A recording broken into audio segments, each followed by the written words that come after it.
Let's talk about this real quick. Aches. This is clearly a response to the Modern Warfare 3 reveal yesterday. Bro says, create a problem, sell the solution, a tale as old as time. I found this to be very interesting because he's not wrong, right? Modern Warfare 3, it's fixing all the problems that Modern Warfare 2 had, and they're selling it as a new thing. I pray they release XDefiant on the 17th like the one dude said. I hope he's right. Well, see, here's the thing, Faked. Here's the thing. We've now had another leak/rumor going around that the game is going to be coming out October 28th. So, with that said, I don't think we can really trust these anymore.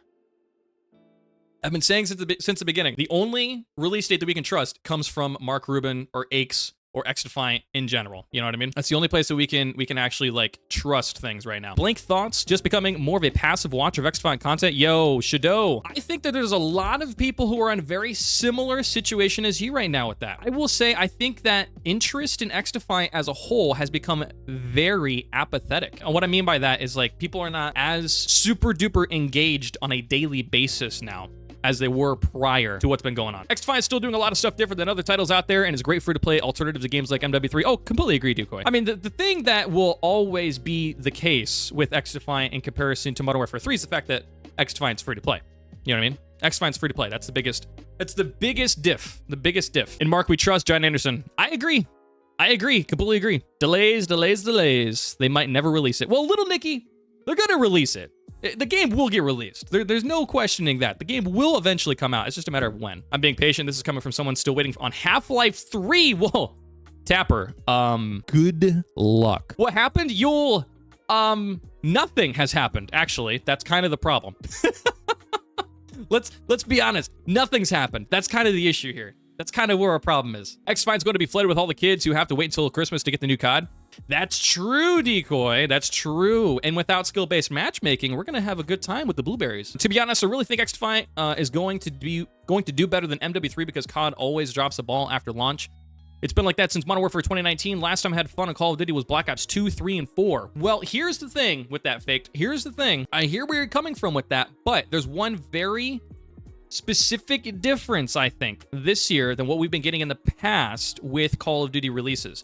They already have stated, and I think that this very well could be a result of XDefiant's marketing so far, they have already stated that Call of Duty Modern Warfare 3 is going to be getting 3 new maps every season, which is exactly what XDefiant's doing. So we do know that 6v6 multiplayer is going to be supported in some capacity for Modern Warfare 3. So I don't think it's going to have exactly the same results as we've had in the past with Call of Duties. I'll be playing both because I love video games. I'm just going to play one more than the other, but I'll still be playing both. Oh, Drolowski, I hear you. And I think that a lot of people have that perspective. I have that perspective myself. XDefiant's going to be my main, but I'm going to play both. I'm going to play Modern Warfare 3. I'm going to play XDefiant, and I'm going to have a good time on both. Both games are going to be a good time. I think COD won't take away from XDefiant just because XDefiant will be free in live service. Davis Martin, I definitely like that take. I think here's the thing. So I've been seeing some people, and I'll pull it up actually so we can talk about it. So Jake Lucky was asking folks recently, how is XDefiant going to fare? So he says, honest question, if XDefiant releases October 17th, do y'all think it can hang with other game releases going down? CS2 and MW3 going to be here. Smite is readily available, which, by the way, I'm going to be honest with you. This statement right here kind of, to me, invalidates the whole question because Smite is not a good example.